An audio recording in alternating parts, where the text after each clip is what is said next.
Hello, j'espère que vous allez bien. Ça fait hyper longtemps. J'ai mis plus de temps que j'avais prévu de faire cette nouvel épisode. Je suis vraiment désolée, j'ai quand même fait quelques updates entre-temps. J'espère que vous les avez appréciés. Mais ça y est, l'épisode numéro 2 du podcast est désormais là. La bonne nouvelle, c'est que du coup, j'ai pas mal de sujets à parler, vu que j'ai continué à régulièrement poster sur ma page TikTok. Donc ça, c'est la bonne nouvelle, étant donné que ma communauté a grossi et je vous en remercie. Plusieurs femmes sont venues me voir en me disant « Mais Yona, ton contenu est très intéressant, mais c'est vrai qu'il suscite beaucoup de vives réactions, et ça, j'avais déjà prévu. Comment tu fais, du coup, pour garder la tête froide et voilà, ne pas te laisser voilà, prendre par les critiques, pour garder la tête froide ?» Alors, ce qu'il faut savoir, c'est que moi, déjà, je pense que j'ai un point fort, une de mes qualités, c'est que je suis quelqu'un qui suis déjà naturellement...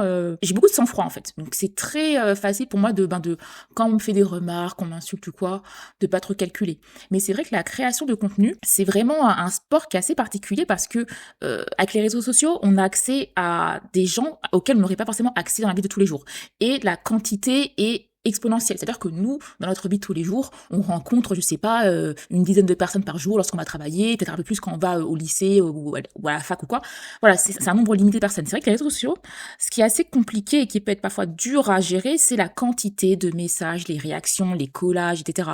Mais encore une fois, le fait de savoir, moi, pourquoi je suis venue, pourquoi j'ai créé ma page, ça m'a permis d'avoir un ancrage clair qui me permet de, lorsque des personnes voilà, me font des remarques, et j'ai envie de dire ça fait partie du jeu, d'être critiqué ou quoi, d'avoir cet ancrage de ce que je suis et de pourquoi je suis là, ça me permet d'être beaucoup moins troublée en fait par rapport aux remarques. Parce que moi, quelque chose que j'ai remarqué par rapport aux personnes que je vois qui des fois sont en mode craquage complet par rapport à ce qu'on dit sur elles, leur réputation, c'est que je pense que c'est des personnes qui sont pas forcément très ancrées, affirmées dans ce qu'elles sont ou bien leur contenu, et du coup c'est très facile en fait de les bouleverser, un peu comme une maison qui est construite sur du sable en fait. Il suffit qu'il y ait la première marée haute qui arrive et puis voilà, leur maison elle se dégale quoi.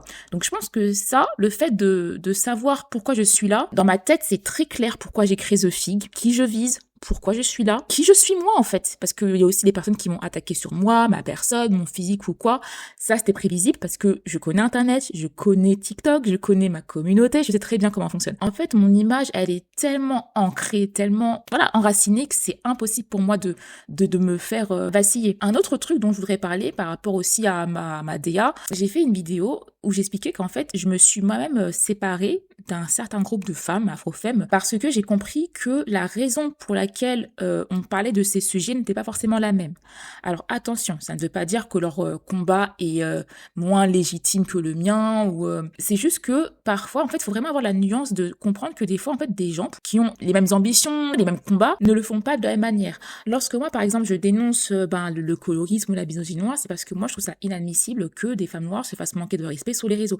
C'est pour moi inadmissible que des femmes soient harcelées, se fassent insulter. C'est de la manière que la diffamation est punissable par la loi, je trouve ça inadmissible que un certain groupe de femmes soient targetées parce que leurs oppresseurs estiment que c'est facile de les attaquer. Moi, ce que j'ai remarqué, c'est que d'autres femmes qui prennent ces combats-là sont dans une démarche de un peu... En fait, elles ont encore l'espoir de réparer la communauté, l'espoir de faire comprendre à ces hommes-là que non, mais regardez, c'est pas bien ce que vous faites, s'il vous plaît, écoutez-nous. Mais en tout cas, moi, c'est pas ce pourquoi je prends la parole sur ces sujets-là, et c'est pour ça que j'ai moi-même décidé de m'éloigner de ces femmes-là, parce que moi, c'est pas du tout ma vision. Moi, je ne suis pas une personne qui suis particulièrement intéressée par les hommes.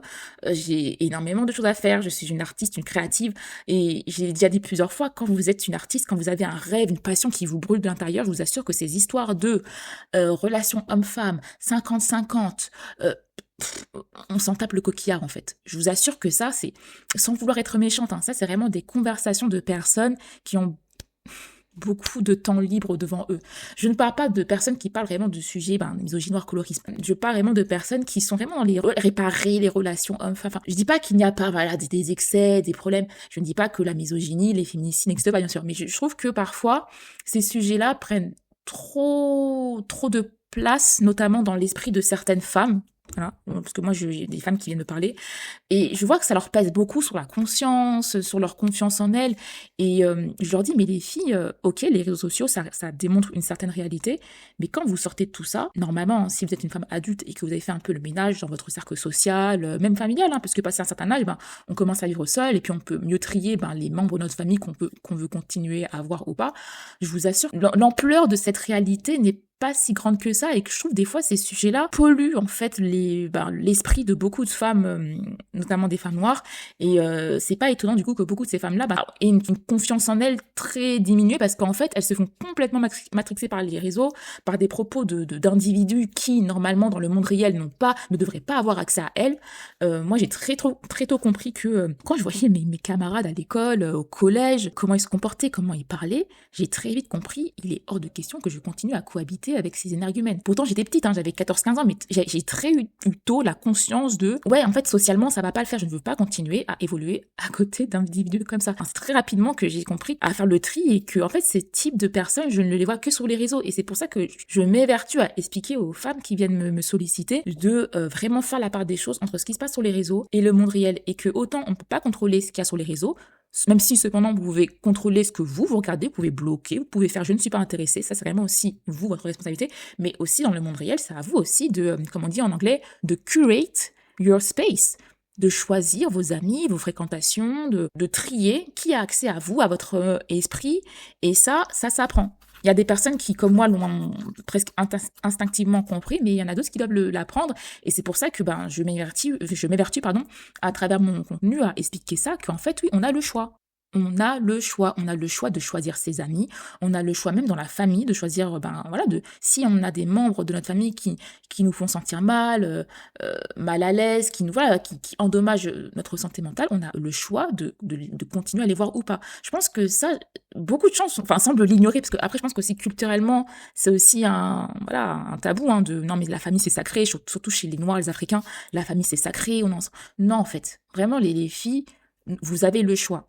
Vous avez le choix. Et je pense que beaucoup de vos barrières mentales, je pense que si vous regarderiez pourquoi, en fait, ce que vous voyez sur les réseaux vous touche autant, c'est parce qu'en fait, vous-même, vous êtes construit des barrières, des prisons mentales qui vous laissent croire que, les hommes pensent ça de nous, donc il faut que je trouve une solution pour arranger ça, parce que, en gros, vous pensez que vous êtes obligé de devoir réparer ces hommes-là, réparer ces relations-là, parce que vous êtes obligé de fréquenter ces hommes-là, ce type d'hommes-là. Alors que c'est pas vrai. Ces personnes-là, vous verrez qu'avec le temps, ils finissent rarement bien, en fait. Ils finissent par s'éteindre. Autre chose que j'ai remarqué ces derniers jours, moi, j'aime beaucoup lurker sur les lives TikTok. Vous voyez, pendant que je travaille, même avant que je enregistre ce live, donc j'ai commencé à prendre des notes et tout, j'écoutais des lives TikTok, c'est vous dire. C'est vraiment mon bruit de fond, parce que moi, j'aime pas trop travailler sans rien, je mets de la musique, et puis j'aime bien les gens qui parlent. Bref. Et j'écoute beaucoup de lives TikTok, et je vous jure que sur TikTok, c'est vraiment une fenêtre sur une certaine réalité. Donc c'est pas la réalité, c'est une certaine réalité, mais c'est super intéressant ce que j'entends. Alors je sais qu'il y a des personnes qui ne supportent pas le live TikTok parce que des fois il y a vraiment des dingueries, mais moi comme je vous l'ai dit, j'ai beaucoup de sang-froid, donc vas-y, tu vas peut-être dire de la merde, mais c'est pas grave, j'écoute, I'm listening, I'm learning, y a pas de souci. Et je suis tombée sur le live d'une femme qui se fait harceler du coup par des afro-femmes. Et ça c'est un groupe dont j'avais notamment parlé dans une de mes capsules Papy Chat. Je vais pas résumer ça ici, hein, vous mettrez le lien dans la barre de description. Mais c'était un groupe c'est pas forcément des femmes très méchantes, mais j'ai très vite compris comment, en fait, l'effet de groupe pouvait parfois nous faire fermer les yeux ou nous rendre complètement insensibles sur des mouvements, des choses qui sont inadmissibles, notamment l'harcèlement. Et cette fille-là se faisait du coup harceler depuis plusieurs mois maintenant, parce que ce groupe de Afro-Femmes, je les ai quittés l'année dernière et je vois que ça avait continué parce qu'elle parlait de ces filles-là qui continuaient du coup à faire des pages pour se moquer d'elle, à faire des lives sur elle, vraiment, c'est lamentable. Mais ce qui m'a vraiment interpellée, elle a montré en fait la capture d'un message d'une de ces afro-femmes qui avait réagi à la vidéo d'une créatrice de contenu dont la page est dédiée aux cheveux naturels, à comment prendre soin des cheveux naturels, normaliser le port des cheveux crépus naturels. Quand je dis cheveux naturels, c'est vraiment cheveux crépus 4C. Et elle avait fait une story en réagissant assez virulemment, en disant c'est n'importe quoi, tout le monde n'a pas envie de porter ses cheveux afro, les cheveux afro viennent des États-Unis, c'est pas de chez nous, et puis de toute façon, toutes les femmes noires n'ont pas envie de porter des cheveux afro, ça s'en mêle, voilà, une position très sur la défensive, alors que la créatrice de contenu, donc qui fait du contenu sur les cheveux crépus, il m'arrivait de tomber sur certaines de ses vidéos,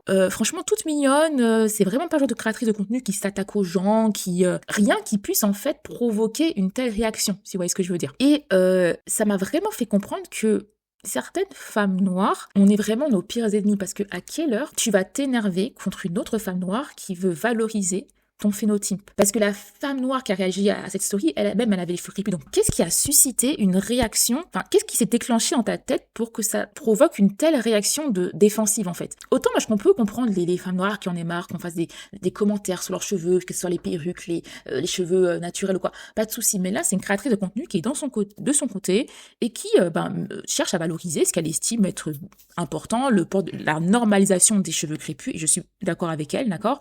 Parce que les femmes noires, il faut faire savoir ce que vous vouliez. D'un côté, vous vous plaignez que vous ne pouvez pas porter vos cheveux naturels parce que la société n'accepte pas vos cheveux naturels, mais à côté de ça, vous énervez contre des créatrices de contenu noirs qui font du contenu pour encourager les femmes noires à porter leurs cheveux naturels, qui leur donnent des conseils d'entretien, etc. Qu'est-ce que vous voulez à la fin? Et ça me fait dire que certains d'entre vous vous plaignez de conséquences dont vous chérissez les causes. Des fois, je pense que la société, comme vous aimez le dire, vous aimez bien en fait que la société soit texturiste au final. Puisque lorsque des personnes se lèvent et cherchent à vous apporter des solutions dans la bienveillance, parce qu'il y avait aussi l'argument de oui, mais quand des femmes parlent de ces sujets-là, elles sont méchantes. Ok, mais là, tu as des femmes bienveillantes qui se lèvent et qui proposent des solutions et des conseils. Vous êtes aussi énervés. Et quand j'ai vu ça, je me suis dit ouais, en fait, j'avais raison en fait d'avoir quitté ce groupe, parce que déjà ce côté très énervé, très dans la colère, à la longue, ça m'avait un peu refroidi. Au début, je me disais bon voilà, c'est peut-être voilà son comportement, sa personnalité, mais avec le recul, quelqu'un qui est constamment en colère, qui a toujours voyez, des combats à mener, à faire des stories, à sauter sur les gens comme ça, je trouve ça très dommage et vraiment limite malsain. Et c'est triste à dire, mais vous voyez, les clichés comme Angry Black Woman, la femme noire un peu grognasse, vous voyez, c'est un cliché, donc qui est justement utilisé à des fins misogynoires, voire même racistes. Mais je suis désolée, certaines femmes noires, vous êtes vraiment le cliché. Parce que avoir l'énergie que vous mettez à tout le temps vous lever, à tout le temps être énervé, à tout le temps... Ouais, ça, c'est vraiment des énergies que j'ai plus envie, en fait, de côtoyer. Et maintenant, ça fait 1 an que j'ai quitté ce groupe-là. Mais ouais, quand j'ai vu que j'étais sur ce live et que j'ai vu la capture et que j'ai vu le nom, je me dis, oh, c'est elle encore, c'est, waouh, même 1 an plus tard, ça n'a pas changé. Et ça montre aussi à quel point que les gens, en fait, des fois, vous allez marcher pendant quelques moments, des jours, des semaines, voire même des mois avec des gens. Mais si vous voyez que, ok, non, là, je peux plus traîner avec vous pour X ou Y raison, c'est ok, en fait. C'est ok, et que c'est pas forcément de la trahison. Encore une fois, allez voir la vidéo où j'explique plus en profondeur ce qui s'est passé. Ne vous laissez pas gaslight dans cet esprit un peu de clan. Et c'est d'ailleurs pour ça que moi, désormais, je marche seule. The Fix, et je suis toute seule. J'ai pas, comment dire, de biais, parce que telle est ma copine, telle est, je l'aime bien. Non, en fait, moi, quand je parle de quelque chose, alors, je suis humaine, hein, je suis pas un robot, donc je vais pas dire que je suis objective, mais je ne vais pas avoir de biais de oui, mais c'est ma copine, donc je vais pas en parler. Je veux vraiment essayer d'être le plus juste, même si j'admets que moi j'ai des biais dans le sens où je suis pour mettre en avant une certaine esthétique, une certaine, entre guillemets, correction de l'image de la femme noire, qui a été d'ailleurs grandement inspirée par la créatrice de contenu Chrissy, qui m'a beaucoup inspirée. J'assume ce côté biaisé, parce que des fois on vient me demander, ouais mais Yona, pourquoi tu as pas de ci, pourquoi ça? Si ça ne rentre pas dans ma DA, n'attendez pas de moi que je mette ma bouche dedans. Moi, j'ai une DA claire. Il y a des sujets dont je veux parler, il y a des sujets dont j'aime parler, et je vais parler de ces sujets-là. Ne venez pas me chercher sur des sujets qui non, en fait. Et je pense que jusqu'à maintenant, j'ai plutôt bien réussi cette tâche, parce que quand je vois tous les dramas qu'il y a sur TikTok, sur les réseaux, il y a encore personne qui est venu me chercher pour en parler. C'est-à-dire que là, les gens comprennent que, effectivement, moi, je suis pas... voilà, je suis pas une agence de presse, je suis pas BFM TV, voilà, c'est vraiment important que vous ayez une DA claire. Et rien que ça, je me dis, ah, quand même, jusqu'à maintenant, en tout cas, j'ai fait du bon boulot, parce que ma DA, elle est claire. Parce que un truc que j'ai aussi remarqué, c'est que lorsque vous êtes trop gentil, que vous voulez trop prendre le dos de tout le monde, ça vous revient en pleine figure, surtout dans notre communauté, des gros guillemets, où c'est attendu des femmes de prendre le dos de tout le monde, de jouer les guerrières, de save the day, non. Donc moi, dès le départ, j'ai annoncé la couleur. Je grossis volontairement le trait, quitte à me rendre un peu plus désagréable que je ne le suis vraiment, mais c'est justement pour avoir cette sérénité de laissez-moi tranquille en fait. Et je sais pas si vous vous souvenez de la pub American Eagle avec Sydney Sweeney qui a fait beaucoup de bruit parce que du coup la pub reposait sur le slogan I love my good jeans, qui était un jeu de mots entre jeans, le jean, le denim, et jeans, G-E-N-E, donc les gènes, sachant qu'elle était blonde aux yeux bleus. Donc je vous laisse imaginer la référence assez problématique que pouvaient avoir de tels propos. Et je me souviens avoir vu beaucoup de femmes réagir, notamment les femmes noires, en étant offusquées qu'une blonde aux yeux bleus ose revendiquer sa beauté et être fière d'arborer ses good jeans. Et vous savez, un peu plus leur opinion, mais moi, premièrement, j'aime Sydney Sweeney, je l'aime bien, voilà. Je vais être transparente avec vous, je l'aime bien, je sais pas pourquoi, je l'aime bien, ok. Mais moi, cette pub ne m'a absolument pas choquée parce que quand je dis que moi, j'aime être noire, je le dis, enfin, je le pense vraiment. C'est pas performatif, c'est pas pour faire chier les racistes ou faire genre ou mettre un putain de slogan sur un t-shirt. J'aime être noire. Même quand d'autres femmes noires m'attaquent en me disant que je suis trop ci, que je suis trop ça, je m'en fous parce que je sais que je ne suis pas moche et que moi... Désolée, je vais faire une parenthèse dans la parenthèse, mais quand je vois certaines femmes noires qui m'attaquent, et je me dis, oui, effectivement, quand je vois à quoi tu ressembles, les procédures que tu as fait pour modifier ton visage, la façon dont tu te maquilles, ce que tu mets sur ta tête, des cheveux d'asiatique, oui, je comprends pourquoi tu n'aimes pas ce que je représente en tant que femme noire. Oui, je comprends que tu ne m'aimes pas, parce que je l'ai toujours dit, beaucoup de femmes noires n'aiment pas être noires, d'accord? Parce qu'entre les mots et les actions, il y a tout un monde. Bref, pour revenir à Sydney Sweeney, moi, ça ne me surprend absolument pas que beaucoup de femmes noires aient été trigger par cette campagne, parce que là, je vais devoir parler de ma théorie de la béquille, ok? J'en avais déjà parlé sur TikTok, mais là, je vais résumer ça. Moi, je pars du principe que la concurrence féminine existe. Qu'on le veuille ou non, elle existe. Et que même les personnes qui ne veulent pas rentrer dans la compétition, et c'est leur droit, ça ne veut pas dire que le jeu va s'arrêter. Voilà. Ça, c'est pour toutes les personnes qui font les aveugles et qui croient que parce qu'elles sont aveugles, ça va s'arrêter comme... Non, ça va pas s'arrêter comme ça. Et que les femmes, en fait, se reposent sur les insécurités d'autres femmes pour construire leur amour-propre, d'accord? Par exemple, nous, les femmes noires, lorsque l'on porte des textures de cheveux qui ne sont pas les nôtres, imaginez les femmes qui ont ces textures de cheveux naturellement, ce qu'elles pensent de nous. Quand elles voient les fortunes que l'on dépense pour acheter leurs cheveux, comment on en vient à abîmer nos propres cheveux, sachant qu'on a des cheveux, mais on préfère porter leurs cheveux et on abîme nos propres cheveux. En fait, on s'auto-sacrifie pour porter leurs cheveux. Est-ce que vous ne pensez pas que dans leur tête, elles se disent « Waouh, j'ai vraiment de la chance d'avoir ces cheveux-là parce qu'il y a des femmes là, de l'autre côté là, qui payent des fortunes pour avoir nos cheveux. » Ça, c'est une réalité que beaucoup d'entre vous ne voulez pas comprendre. Faites semblant de ne pas comprendre. Pourtant, lorsque c'est d'autres femmes, d'autres communautés du coup, se font des procédures pour se grossir les fesses ou se gonfler les lèvres, grosses fesses et grosses lèvres que vous avez naturellement, vous êtes les premières à dire « Oh là là, regardez l'argent qu'elle dépense pour avoir ce que nous on a naturellement. » Là, vous comprenez ce que vous avez ce regard de supériorité, vous jubilez, vu le nombre de fois que vous ramenez ce sujet sur la table. Combien de fois j'ai vu des femmes noires disent « mais elles veulent nous imiter parce qu'elles se bronzent. » Alors, entre parenthèses, une femme blanche qui se bronze ne veut pas ressembler à une femme noire. Je vous le dis tout de suite, une femme blanche qui est bronzée ne ressemble pas à une femme noire. Je n'ai jamais compris cet argument-là. Les femmes noires adorent rappeler à quel point les femmes blanches se gonflent les lèvres, se gonflent les fesses. Donc vous-même, vous savez, vous jouissez en fait quand vous voyez ces femmes-là faire des opérations très dangereuses pour avoir des fesses comme vous avez naturellement. Donc pourquoi lorsqu'on vous explique que l'inverse existe, vous faites les choquer? Ça, c'est vraiment quelque chose que je n'ai jamais compris. Et à chaque fois que j'essaie de parler de ça, j'ai toujours affaire à des commentaires et à des réactions d'une mauvaise foi consternante. Donc ça, c'est ce que j'appelle la théorie de la béquille. Les femmes, on se repose les unes les autres pour construire notre confiance en nous. On se base sur les insécurités des unes des autres pour construire notre confiance en nous. Et je pense que ça peut se faire aussi de façon inconsciente, mais ça peut aussi se faire de façon consciente. D'accord? Et je pense que la pub American Eagle avec Sydney Sweeney, ça a trigger beaucoup de femmes noires parce que les femmes noires, pendant ces dernières années, avec la mode du BBL et des lèvres gonflées, elles se sont bâties il y a eu un renforcement de leur confiance en elles parce qu'elles ont vu beaucoup de femmes non noires faire des procédures pour avoir des lèvres gonflées, pour avoir des grosses fesses, qui sont pour certaines des features qu'elles ont naturellement. Et là, maintenant que le pendule est en train de basculer et de revenir au skinny, après avoir été pendant des années du côté plutôt des courbes, là, on est en train de revenir au skinny, en fait, cette béquille, elle leur a été enlevée.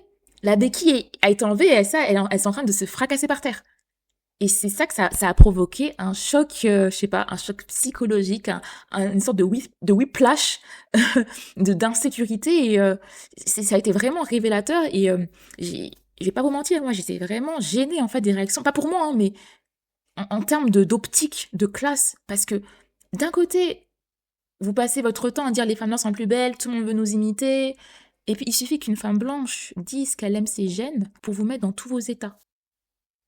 Est-ce que symboliquement vous vous rendez compte de ce que ça veut dire? Comment ces gens-là, en voyant votre réaction, ils se sont rendus compte du pouvoir qu'ils avaient sur vous, qui n'est jamais parti, hein, malgré vos propos Black is beautiful, ils ont compris, mais en fait, malgré tout ce que vous disiez, on continue d'être vos maîtres, en fait. Et c'est malheureux de constater que limite, on a été très peu à avoir compris ça. Je suis pas la seule, heureusement, il y a eu plusieurs créatrices de contenu, notamment noires, qui en ont parlé, qui ont dit, mais en fait, vous pouvez pas d'un côté crier sur tous les toits que, voilà, les femmes noires, tout le monde veut nous imiter, tout le monde nous jalouse, voilà, vous voulez nos features, vous voulez nos fesses, vous voulez nos lèvres, et que maintenant des femmes blanches apprennent à s'aimer, à aimer leurs gènes, vous êtes à terre. Et croyez bien que je suis pas stupide, bien sûr qu'il peut y avoir des petites insinuations assez problématiques, notamment, oui, on sait que les femmes blondes aux yeux bleus sont l'archétype d'une certaine idéologie totalitaire, racialiste du milieu du siècle dernier, on le sait. Mais j'ai envie de dire, même si c'est vrai, ayez l'intelligence de ne pas prendre the bait. Et ça, c'est quelque chose aussi que je m'évertue à expliquer à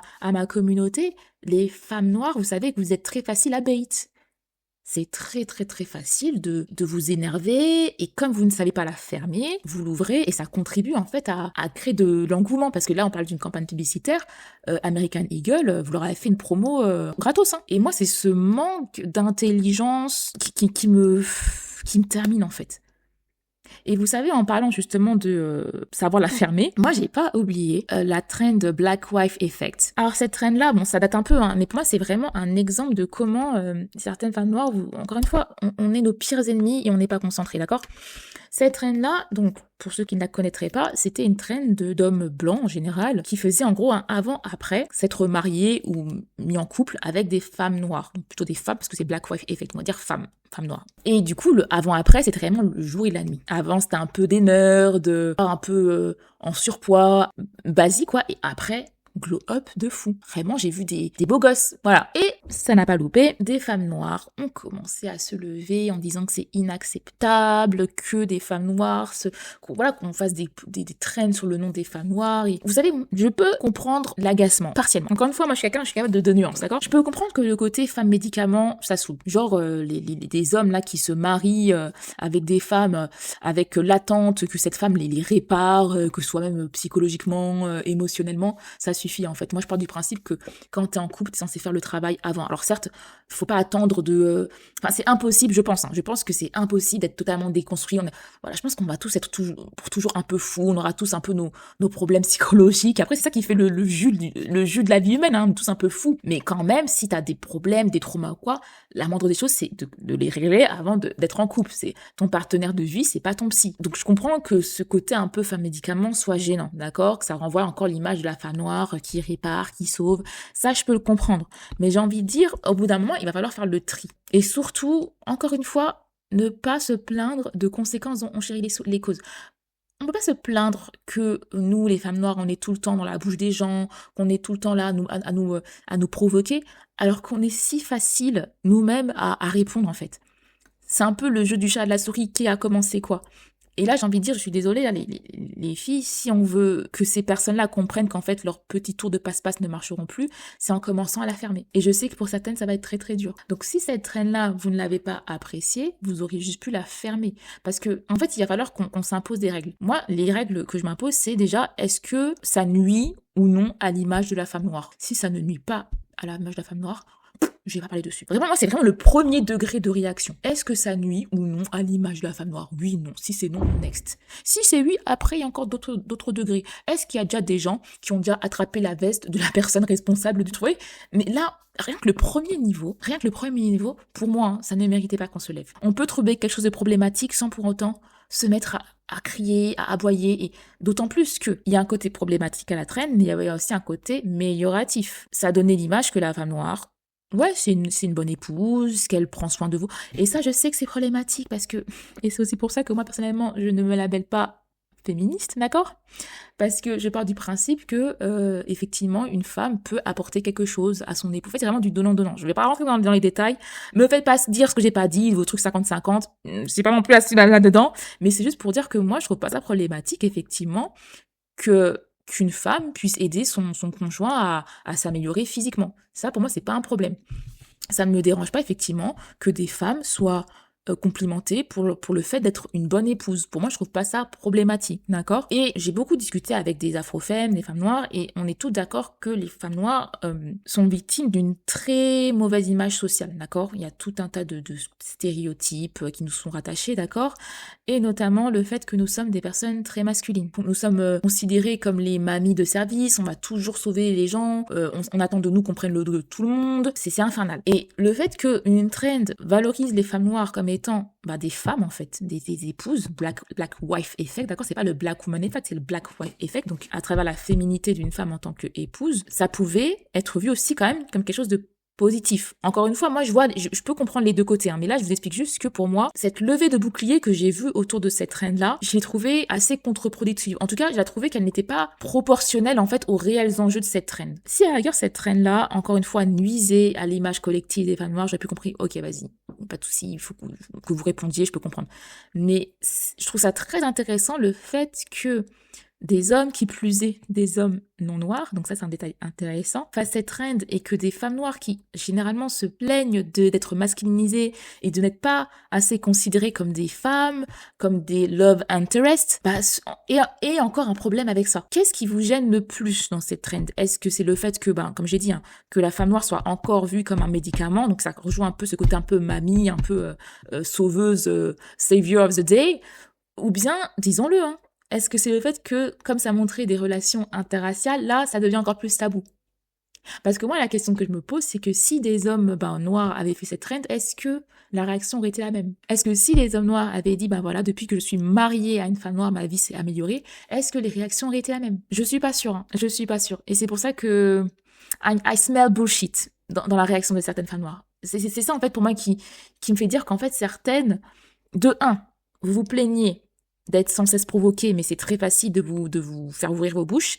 Et de deux, je trouve que la façon dont vous choisissez vos combats, ça révèle aussi certains biais que vous refusez d'admettre, d'accord? On se sait, dès que ça commence à toucher des hommes d'autres communautés, dès qu'il commence à avoir des rapports interraciaux, mariage mixte avec des femmes noires, tout de suite ça provoque l'ire de certaines personnes. Moi, je suis pas trop branchée télé-réalité, mais j'ai cru voir que là, dans une certaine émission, là, il y a eu des couples interraciaux. Il fallait voir les 5 piece qui sont sortis, hein. Ça commençait à parler de propagande, métissage, ça parlait de, oui, attaque contre les hommes noirs.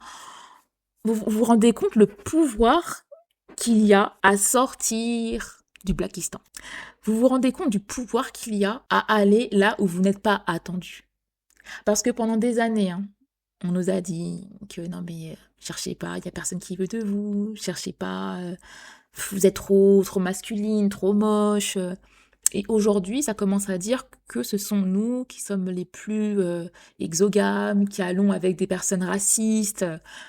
On est vraiment dans une réécriture de l'histoire et moi je trouve ça fascinant. Et s'il devrait conclure l'épisode d'aujourd'hui, c'est que vous ne devriez vraiment pas sous-estimer votre pouvoir. Vous avez un pouvoir à bousculer le statu quo. Et là, on vient à peine de commencer à gratter la surface de l'iceberg, d'accord? Si vous devez retenir une chose de ce second épisode, et je continuerai à développer cette idée-là dans les prochains, d'ailleurs dites-moi en commentaire s'il y a des sujets en particulier que vous voulez que je développe, d'accord? Si vous devez retenir quelque chose de cet épisode, c'est déjà premièrement, les femmes noires, n'ayons pas peur en fait de nous battre pour ce que nous sommes en fait. N'ayons pas peur. Moi j'ai des cheveux crépus, oui, je vais être du côté des femmes qui défendent le port des cheveux crépus. Pourquoi? leur sauter dessus en commençant à faire des gesticulations bizarres que ah non mais l'afro ça vient des États-Unis. Ok, dans ce cas on parle pas d'afro, on va parler de cheveux en l'air, vas-y. Puisque vous voulez jouer sur la sémantique, voyez. Mais ce genre de réaction, pour moi, c'est tellement révélateur de comment certaines, elles n'ont même pas la vision, l'optique, en fait, de se dire, mais en fait, cette femme-là joue pour mon camp. Donc, même si je suis pas trop d'accord avec l'usage des mots, etc., est-ce que ça vaut le coup que j'ouvre ma bouche pour lui sauter dessus? Oui, non. Donc, il y a déjà ça. Deuxième chose, c'est que, en face, en fait, les personnes n'ont aucune honte d'aimer leur jean. Leurs jeans. Comme vous voulez. Moi, ce que je respecte beaucoup chez les Blancs, c'est qu'eux, ils s'aiment. Hein.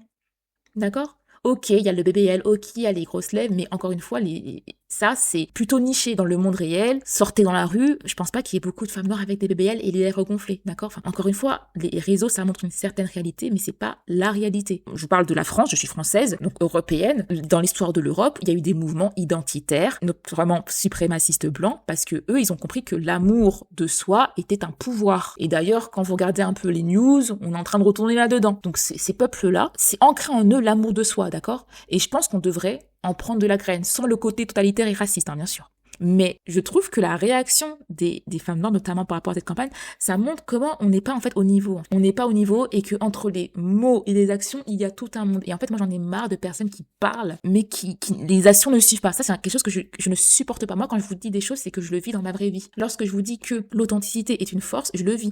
Lorsque je me présente sur les réseaux sociaux avec mes cheveux naturels, pas maquillés, sachant que je sais, je nous connais, hein, je connais les réseaux, voilà. Je suis consciente du message que j'envoie et je suis consciente des réactions aussi que je vais susciter. Et c'est aussi parce que j'ai suffisamment confiance en moi pour venir comme je viens aujourd'hui. Les femmes là qui m'ont insultée, lorsque je vois leur trogne, quand je vois comment elles se présentent sur les réseaux, je comprends effectivement que ça les rend folles, qu'une femme noire qui dit ce que je dis avec le physique que j'ai, ça les rend folles. Je comprends pourquoi elles ne comprennent pas comment je peux me permettre de dire ça, parce que pour certaines, elles ont dû faire des choses, beaucoup de sacrifices physiques, les makeovers, glow-up, pour se sentir légitimes à venir, à se présenter physiquement sur les réseaux. Moi, je me suis jamais encombrée de ça, parce que j'estime que je ne vends pas mon corps, je ne vends pas mon physique, je suis pas là pour vous séduire avec mon corps, je suis là pour vous séduire avec mes paroles, avec ce qu'il y a dans ma tête. Vous voyez ce que je veux dire? Donc le deuxième point, c'est que l'importance de comprendre que l'amour de soi est un pouvoir, et quand je dis l'amour de soi, c'est l'amour de soi de vos features qui sont consubstantielles à votre existence, c'est des choses avec lesquelles vous êtes né, d'accord? Vos cheveux, ça fait partie de ceux avec quoi vous êtes né, et que c'est super important de les aimer. Parce qu'en exhibant vos complexes et ce désamour de ces choses-là, ce qui n'est pas normal d'ailleurs, vous servez de béquille en fait à ces personnes-là. Et il ne faut pas s'étonner que ces personnes-là en retour se sentent supérieures à vous. Quand je vois des femmes noires faire des vidéos pour se moquer de leurs propres cheveux, de leur propre couleur de peau, de leur propre nez, et qu'après je les vois se plaindre du racisme et de la suprématie blanche, je me dis mais vous êtes bêtes ou quoi? Bien sûr qu'ils vont se sentir supérieurs à nous. Moi j'ai pas vu beaucoup de blancs faire des vidéos pour expliquer à quel point leurs cheveux lisses étaient compliqués, qu'ils aimaient pas ça, même si peut-être ils le pensent. Mais ce côté très sordide, limite pornographique, à se montrer, à s'humilier, pour moi il y a un côté un peu humiliation ritual là-dedans. C'est ça, vous vous rendez pas compte, mais vous faites de vous une béquille, un marchepied qui va servir aux autres pour vous écraser. Et le troisième point, c'est la puissance, la force qu'il y a de sortir des sentiers battus, d'aller là où vous n'êtes pas attendu. Soyez observatrice, regardez ce qui est en train de se passer, la panique existentielle qu'il y a lorsque des femmes noires se refusent d'être les béquilles des uns et des autres. Après, on nous a dit pendant des années, non mais vous n'allez jamais réussir à faire ci, vous n'allez jamais réussir à faire ça, vous n'êtes pas désirable, vous n'êtes pas belle. Regardez les meltdowns qu'il y a lorsque des femmes noires arrivent à percer et à aller là où elles ne sont pas attendues. Regardez Hollandria. Hollandria, elle a été bigger than the programme. En tout cas, voilà ce que je voulais dire pour l'épisode d'aujourd'hui. J'espère que vous avez apprécié. Encore une fois, si jamais vous avez des suggestions, des idées de thèmes pour le prochain épisode, dites-les moi en commentaire. Je ne sais pas dans combien de temps je ferai le troisième épisode. Je vais être plus prudente que la dernière fois. Je vais pas dire de date, mais je l'espère plus tôt que pour ce deuxième épisode. Autre nouvelle, j'ai ouvert un Patreon. Et du coup, ce Patreon est une extension du podcast. Cette fois-ci, format écrit. Pour ceux qui me suivent déjà sur TikTok, j'aborde certains sujets que j'ai déjà traités en vidéo, mais de façon plus profonde, et c'est ça aussi que j'aime bien dans le fait d'écrire. Certains articles sont derrière un paywall parce que parfois je dévoile des informations un peu sensibles et aussi lorsque je parle de moi, de choses plus privées. Ce Patreon me permet en fait de rapprocher ma communauté, m'envoyer mon noyau le plus proche de supporters, de followers. Ça va être vraiment plus quelque chose de personnel, que sur TikTok, et aussi le format aidant, j'espère mieux verbaliser certaines choses que parfois en vidéo, des fois quand je me revois en vidéo, je trouve que je vais un peu trop vite, mais du coup le format écrit me permet de mieux verbaliser ce que je veux dire. Je trouve aussi que le format privatif permet d'être plus à l'aise, parce que peut-être que vous ne vous rendez pas compte, mais sur TikTok, même en live, je prends sur moi pour ne pas trop en dire, ne pas citer de nom ou quoi, mais du coup sur Patreon, comme on peut faire des événements privatifs, ce sera justement l'occasion là vraiment d'être plus ouverte avec vous, plus transparente, et vous aussi, pour ce que de me poser des questions où là je pourrais vraiment vous répondre en toute liberté, sans avoir la peur d'être surveillée ou quoi. En tout cas, voilà pour l'épisode d'aujourd'hui. J'espère que vous aurez apprécié. Encore une fois, n'hésitez pas à me suivre sur mes réseaux sociaux. Ils seront dans l'espace description. Passez une très bonne journée. Merci d'avoir écouté et à bientôt. Ciao!